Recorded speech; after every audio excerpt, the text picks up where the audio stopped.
transition directe bi rek alors Ahmed man comme que ñëw nañ ci un peu actualité politique bi ni ma koy dooree comme fait bu gën a marqué ci début semaine bi ci wàllum politique bu ma ciy ñëw quand même de manière un peu yeggali de manière détaillée mooy rappeler d'abord lan moo waral Assimi Goïta daal di toog ci boppal Mali parce que Mali gis nañ en 2020 lu toll ci ay ñett fan wala lu ko ëpp dafa rek daal di nekkoon ci diggante ay jafe-jafe yoo xamante ni moom moo di li ko indi bëggatuñu woon ki nga xamante ni moom moo di Ibrahima Boubacar Keïta ci boppal nguur gi nga xamante ni moom la nekk alors loolu nag waraloon tey jii ba ñi nga xamante ni ñoom ñoo di militaires yi ñoom ruumandaat benn coup d'état boo xamante ni dañ koo def fekk ko moom ca biir këram daal di koy jël yóbbu ak ki nga xamante ni moom moo di premier ministre jamono ju ni mel daal di toog ca boppal nguur gi waraloon li nga xamante ni moom moo di moom Assimi Goïta te ñu ñuy fàttali nag que toogaayam boobu noonu taxoon na ba CEDEAO tam defoon ëngam ndoogu yaatoo yaatu ak yoma mu ni mel ñu daal di jël daan yu diis sax comme mun nañ ko assimiler ak bii am ni teg ko seen kaw ngir ñaaw li nga xamante ni moom moo di coup d'état parce que CEDEAO bokk na ci li muy xeex mooy jëfin yu ni mel jël nguur te teguñu ko ca yoon loolu nag toftalu woon na ci 2 mois après ñu daal di dakkal yooyu les sanctions ci ay négociations yoo xamante ni ñëwoon na ngir voilà mi ngi noonu après ñu dellu ci gannaaw càmbar bi nga xamante ni def nañ ko ba xam ni du gën ci askanu Mali ndax ñi ciy gën a loru du ñoom autorité militaire ya fa ne mais askan wa fa tey di dundee alors tey jii sanction bu ñu mel ñëwaat lan moo ko waral mooy Assimi Goïta dafa am lu mu waxante woon ak ñoom ñi nga xamante ni ñoom ñoo di waa CEDEAO mooy dinañu rek def ay élection yoo xamante ni ci 27 février bi ñu dëgmal ci atum 2022 lañ koy amal waaye daf cee dellu ci ginnaaw loolu nag divisé woon na askanu Mali parce que am na junte bi ñu farak ñoom am na Mali ñoo xamante ni faraluñu ñoom militaires yi parce que jàpp nañu nguur gi dañ koo war a joxaat ñu di civil yi loolu nag moom d'accordoon na ci waaye daf cee dellu ci ginnaaw daal di ne fi mu nekk nii la mu mën mooy ñu téyewaat nguur gi ñoom militaires yi diggante juróom benn weer 6 mois jàpp 5 mois jàpp 5 ans proposition la woon waaye ba ñu defee ëngëmloo ñoom ci seen biir waa Mali Assimi Goïta dafa génn wax waa Mali ak waa CEDEAO ka ni 5 ans la ñuy toogaat ci boppu nguur gi ngir mën a yeggali loolu la ko waral moom moo di sécurité bi amagul ca Mali terroristes yi ñu ngay gën di dugg ak li nga xamante ni moom moo di kon jihadistes yi donte ñoom ñu ngi ci koy def ay efforts yu très importants yoo xamante ni tey jii mënaguñoo kon tàggalikoo ak ñoom donc nag sanction yi nga xamante ni sànq énuméré nañ ko bokk ci tëj frontières yi jokkalante beek dikkalante bi ak lu jëm ci jënd beek jaay me ak financement bi doon bu CEDEAO doon génnee surtout di ko jox kon Mali ñu dakkal ko ba nga xamee ni fi mu nekk nii lii di denrée de première nécessité yi kese ak garab yi ñuy soxla moom mooy dugg biir Mali loolu nag nekk problème ba riposte am riposte boobu sax ci la ñuy ñëw léegi ci élément bi nga xamante ni bu gàtt la ñu déglu ko ci langue bu français bu waa junte bi génnee. Base de la réciprocité,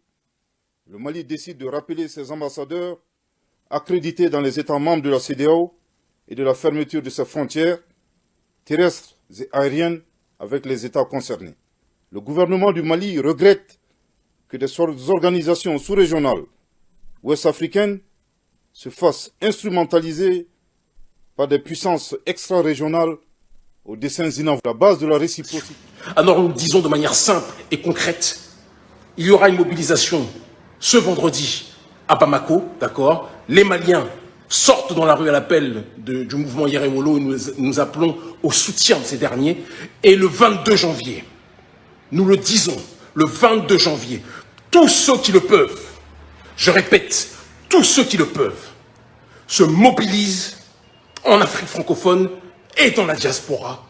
face aux ambassades, pour ceux qui sont dans la diaspora, en Afrique francophone, face aux ambassades maliennes aussi, d'accord? De toute façon, une affiche sera communiquée incessamment sous peu pour soutenir le Mali, pour condamner cette exaction de la CEDEAO, pour condamner cette exaction de la communauté internationale, parce que la France, ce qui la dérange, je le dis et je le répète, ce n'est pas le coup d'État. Quand ça se passe au Tchad et qu'il n'y a pas d'élection, ça ne dérange pas la France. Quand il y a une violation ou un coup d'État constitutionnel comme celui d'Alassane Dramane Ouattara, ça ne dérange pas la France. Ce qui dérange la France, ce n'est pas le coup d'État d'Assimi Goïta. Ce qui dérange la France, c'est que aujourd'hui le Mali veuille chercher d'autres partenaires. Il y a un moment donné, quand on dit séparation, ça veut dire qu'on ne veut plus vous voir. Quand on dit séparation, ça veut dire qu'on ne veut plus discuter avec vous. Quand on dit séparation, ça veut dire qu'on ne veut plus de vous. Pendant combien de temps, l'oligarchie française, vous allez faire semblant de ne pas comprendre ce que nous disons? Pendant combien de temps vous allez faire croire que c'est la démocratie, que c'est la protection du Mali qui vous intéresse, alors que vous n'avez jamais été intéressé par la souveraineté de ce pays? Vous avez colonisé hier, vous néocolonisez aujourd'hui, vous dépouillez, vous pillez, et vous avez l'arrogance et le culot de vous présenter comme les protecteurs de notre dignité. Nous ne voulons pas de votre aide. merci Laye Fall gis ngeen ko noonu moom moo di porte parole bu gentil bi moo njëkk a wax ci riposte boo xamante ni du ma si delluwaat parce que jot nañ ko wax ñoom ci langum nasaraan moom moo di quand même wala boog ma faram fàcce ko rek moom moo di duñu fi mu nekk nii may tarfatal ay ni lu jëm ci tontu bi bu ñu koy wax maanaam boo ma ko dëbëjee ma rëbbit la ko baxee vraiment noonu lañ ko xaw a rek daal di defee que ñoom tamit ñu woo seen ay ambassadeur waaye tamit ñoom tam fas yéene tëj seeni frontière tey nag di waajal parce que ñoom yaakaar nañu ne à tout moment français yi mën nañu intervenir foofu ci biir Mali ba tax na ñuy sàkk ci maliens yi ñoom tam ñu waajal seen bopp waaye lépp lu jëm ci lu ñuy war a dundee ñoom dinañ fexe ba nu ñu ko assurer kii ngeen di gis ci image yi nag moom mooy di Kémi Séba gis nañ ko koo xamante ni la ku yàgg xeex franc CFA nekkinam fii gis nañu tëj nañ ko tëjati ko waaye tey jii dafa gën a taxawaat ci face à ce qui se passe au Mali mu jàpp ne unité africaine la laaj ñoom activistes yi ak ñi nga xamante ni ñoom ñoo bëgg réewum wala ba continent bu Afrique ba dégg ngeen ko noonu ñu ngi déjà nekk en mouvement parce que gis na ñu def hashtag Free Mali parce que maliens yi ñoom nee nañ dañoo bëgg ba ñi nga xamante ni ñoom ñoo di réewum anglophone yi xam dëgg-dëgg li xew Mali parce que am na loo xamante ni mën nañ ko faa nëbb wala boo ko jafe-jafe yi ñuy dund nii ñu dund ko te ñii duñ leen ci fekk si alors Kémi Séba il a dit que nañu organiser wu ci vendredi bi ñu jëm benn manifestation bu mag fi nga xamante ni moom moo di Mali waajal le 22 bi nga xamante ni dinañ ko def également te diaspora yi ñuy sàkku ci kenn ku ne dëkk ba nga ne doon malien ci buntu ambassade ba nga dem taxaw fa ngir protester contre ces sanctions nga xamante ni dañu jàpp ne kon dafa arbitraire alors wax nañu ne CEDEAO machine la bu ak UEMOA bu France lan moo tax Ahmed bu ñuy xool gis nañu Assimi Goïta dafa ñëw def lu kenn deful parce qu'il a décidé quand même de s'allier avec la Russie ak Algérie te gis nañu Algérie mi nga xamante ni mësta jiboo ak ñi nga xamante ni ñooy réewum France Russie mi nga xam ni daa tëjal ay frontières am également réewum France ndax bañante gi ñu bañante kon tey bu ñëwee lëkkaloo ak ñooñu menace la ci kanamu France loolu tey jii moom bokk na ci li ñu mën a tax ñu xalaat ni dafa nekk loo xamante ni moom France daf ko ruuma daan ngir mën a wañ loxo Mali faagaagal ko sës ko ci miiru wis bi ba nga xamante ni dina ñàkk goo xamante ni ba dina obligé ñooñu mu allié woon mu mën a wëlbatikoo ak ñoom delluwaat ca moom fayantoo lay xaw a nduróol tey jii mu mel ni ci lay impuissant la ñuy wax wala bokk ci mbirum yaama neex boo xamante ni réewum Afrique yi def nañ ko alors bu ñuy xool ci seetaan kon réewu Mali beneen partie ñu gis ni mbir mi conséquence nag yu fâcheuse la nar a indi parce que Mali bu ñuy xool am na ay étrangers yu bëri yu fa nekk tey jii fermeture frontières yi dina tax ba étudiants ya fa nekk jógee Burkina jógee Sénégal wala boo ko jógee ci beneen dëkk dootuñu mën a jokkalante tey jii Mali lu mu liggéey ci xaalis du ko mën a jëfandikoo comme nu mu waree parce que tëj nañ dem beeg dikk bi ngir salariés yi nga xamante ni ñooy tey jii ca biir kon dëkk ba dootuñu mën a jot li nga xamante ni moom moo di tey seen payoor lu ñu produire dootul mën a génn dëkk ba sànq ñu ngi koy wax lu jëm ci ay matières yu bëri fa lañ ko doon jëlee di ko yóbbu ca biti réew lépp ca biir dëkk ba lay tàggatémbe kon bu yàggee même bu dee ñii riposte nañu tamit dinañ am jafe-jafe Assimi Goïta sax gis nañ ko muy xaw a laayante biir démb ci benn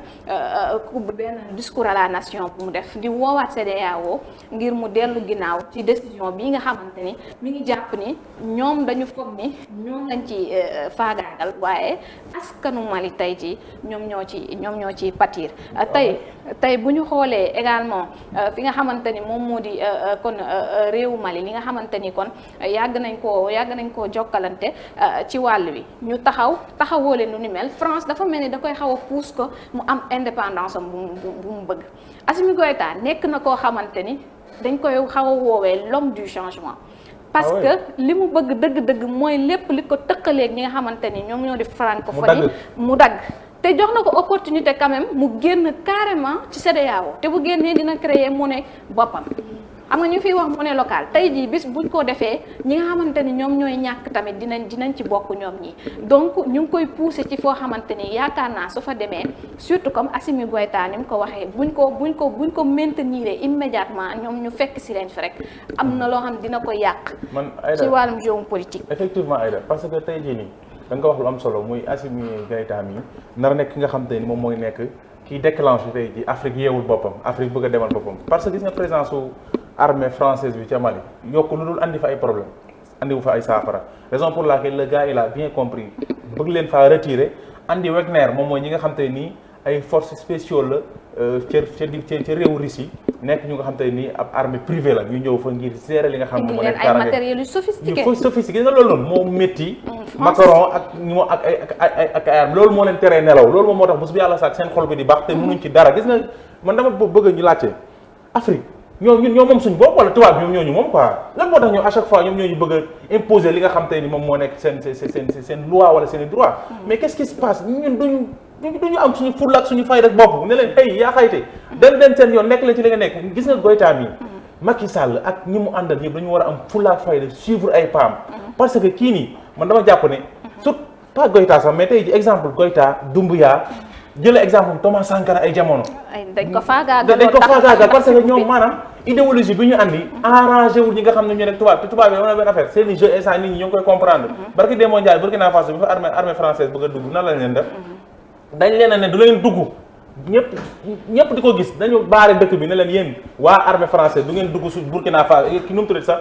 Burkina Faso. du ngeen fi dugg parce que la xam na bu baax a baax problème yi nga xam tey nii moom la tubaab bi di andi ci réewu africain yi man damay wax sax benn affaire tey jii est-ce que tey jii sax gënul tax baax sax duñ demati sax ba jamono jëmmi jamono ñuy jox léegi bopp réew yi ñii nekk fi parce que ñii boo xoolee ba xool Aïda li ñuy défendre ak li ñuy prôné ci réew politiciens yi nga xam ne nañ ay ci xawma ci civil ay civil la ñu patité daal souvent njëriñ googu duñ ko amal seen réew civil yi la ñuy def ñu fal leen ci réew ñu dem nekk ci ginnaaw benn président bu nga xam te mu nga nekk ca réewu France mu leen di digal ñuy def mais exemple jël ma Doumbouya ba mu taxawee léegi li muy teg ca Guinée lépp lu muy teg da nga xam ne kii nii c'est un nationaliste kii dafa patriote la kii dafa gëm Guinée kii intérêt Guinée moom mooy jiitu ba pare mais ñii bala ñuy falu taj français dañ leen tegal ay protocole yoo xam dañ koy signé te far force dañ koy respecté durant tout leur magistère et c'est malheureux et puis Mandione bu ma amee benn complément bi may def mooy tey actuellement boo xoolee ci réew Mali Assimi Goïta li nga xamante ni au moins amee depuis 2013 ñu ngi koy jéemal Mali moom da ko un peu réussir parce que am na avancé bu mag bu mu def ci wàllum terrorisme na mu leen mënee sànq wax naa fi tudd naa fi benn collaboration ak bu mu def ak Russie tey loolu dafa tax mu jël un peu le dessus sur ñi nga xamante ni ñoom ñoo di jihadistes yi ak terroristes yi nga xamante ni daanaka ñoo tax ba Mali tey insécurité bi mu dund depuis des années et des années tey jii mi ngi dem parce que jàpp na ni loolu prouesse boo xamante ni la tam neexul réew mu France ba bëgg nañu tey jii ñoom tam ñu lajj ci li nga xamante ni moom moo di liggéey bu nu mel également tey bu ñuy xool tamit ci beneen pàcc moom Assimi Goïta mu mel ni lu nu mel neexu ko ci kanamu tey booy liir sax ci visage am démb na mu doon waxee moom moo di il se désole de voir ses frères africains ñu lâché ko au moment où crise bi mi ngi metti ca diwaanu Mali mais nag bu ko nit ñi lâché am na ñu ko jàpp tu as parlé notamment de ki nekk ci junte bu Mali bi yore ko ma yokkal ci ay léegi ni laa jot xibaar bi ñu ne urgent Algérie affirme prendre 70% des dépenses du Mali et lui octroie 10 milliards de dollars US avant la création de sa monnaie. Les voisins Algérie les voisins Algérie, Mauritanie et qui ne sont pas dans CEDEAO et UEMOA sont des portes de sortie pour le Mali. Et effectivement mi ngi nii aide bu ñu doon wax mi ngi ñëw parce que dañuy naan mbir moom ndimbal da cay fekk loxol borom te tey ji ñaar ñañu yaakaaroon amet ngir ñu dimbali leen fekk si nañ si leen si alors mais aspect économique bi on l'a tout à l'heure un peu touché sur le fait que tey Mali Guinée moom nee na du ko tëjal ay buntam lépp luy dem ak ay dikkam dinañ ko defal Mauritanie tam inquiétude am la am waaye ñoom nee na nekkuñu ci position boo xamante ni lu dul dimbali réewu Mali la parce que géeju Mauritanie bi moo taxoon ñu mën a def flux bi maanaam dem beeg dikk bi lu ëpp ñu mën koo defal bu ñuy xool nag Sénégal pataaralu président Macky Sall tamit moom moo jur inquiétude parce que fu Guinée waxee Mauritanie tam di wax ni moom tam war na am taxawaayu dimbali leen Macky Sall tam waroon naa def communiqué àddu ci mbir mi waaye moom lu ñuy gis lu ci ëpp day càmbar ak di tendeefal bay xaar ba mbir mi fu muy gën a jaxee mujjantal muy door a wax doomu ndey lañu fii ñun amuñu dara lu ñu tàqale rek ñun ak Mali boo demee tey fii ville Karité gi ak li nga xamante ni moom moo di ceeb yi li nga xamante ni moom moo di yenn yu bëri cuub yi Sénégal lépp fii ci réewu Mali lay jógee di dikk fii et on a parlé de ci 2020 bi ñu génn 21% des exportations tey Sénégal mi ngi ko yóbbu ca réewu Mali kon muy wane ni am na xaalis bu bëri boo xamante ni kon Sénégal mi ngi koy tënku ci réewu Mali te lii Sénégal est en train quand même de se tirer une balle dans la tête tey jii bu ñuy xool bu ko Macky Sall tey matérialiser li nga xamante ni am nañu Sénégal dina ci loru comme Mali tam dina ci loru parce que moom tam dafa dépendre ci port autonome bu Dakar ndax lu bëri ci li nga xamante ni itam da koy jëfandikoo fii nii kon la koy jëlee mënuñu wax lépp sinon je risquerais d'être un peu trop long mais dañ koy yamale fii ci point politique bi et dire que vraiment l'heure li ci jot moom moo di des concertations yoo xamante ne dina tax ba réew Mali du gën a faagaagalu waaye tamit ouvrir les portes aux djihadistes def katu ñaawteef yi nga xamante ni boobee ba tey lu fa yàq comme ñoom ñoo ko yàq met d'accord merci beaucoup Aïda ci leeral googu noonu Babacar boo amee loo ci dolli par rapport ak situation Mali bi. waaw mais dañoo toll ci moment boo xam ne on est plus ci moment de li ñuy woowee maanaam wàllum colonisation état bu ci nekk am nga sa indépendance am sa benn souveraineté bopp donc kenn ku ci nekk ak sa doxalin war nañ ñu ko mën a nangul et quand aujourd'hui Mali tey Assimi Goïta ak di muy prôner un changement au niveau du Mali lu jëm ci wàllum ay coopération mu ne da koy jéem a wuti ji ci yeneen i ay réew am na ci beneen droit parce que dañoo nekk ci mondialisation leneen la nga xam ne nag moom lay ruusandi ëllëg mooy gaañi bu ñu la xasee ba yeew fenn fi dañu naan quel que soit alpha fa ngay descendi mais ça doit pas être une obligation mais nag lu ñu ci mën a am également au niveau de l'Afrique y a un soutien total boo xamante ni war na ci mën a nekk waruñu nangu benn yoon aussi que ay africains wala ay frères africains aussi ku ci nekk di nangu yenn décisions yi mais quoi qu'il en soit parfois day delloo si waat rek quoi qu'il en soit yi nga xam ne ñoo nekk ci réew Afrique yooyu ku ci ne xalaat sa bopp aussi xam sa bopp et surtout aussi quand il s'agit de certaines décisions au sein de l'État wala ci li nga xam ne mooy doxalin réew mi parce que lu ci nekk noonu li mu war a viser mooy intérêt askan ba te jàpp naa ne intérêt askan ba mooy comment faire de sorte que ñu mën a am jàmm ak salaam mais également aussi aspect bi nga xam ne la ñuy àbb mooy surtout pour la croissance de l'économie ci moment boo xamante ni la majeure partie des pays africains en ont vraiment góoraxuma sax tàmbali naa ti ndax camion yi daan dem fi mu nekk nii c'est le moment vraiment c'est risqué donc Ahmed lii laa la indiloon tey ci actu politique. merci beaucoup Aïda merci beaucoup Babacar aussi également di rappeler rek gars yi yéen a ngi suivre Bët Set seen première matinale digitale di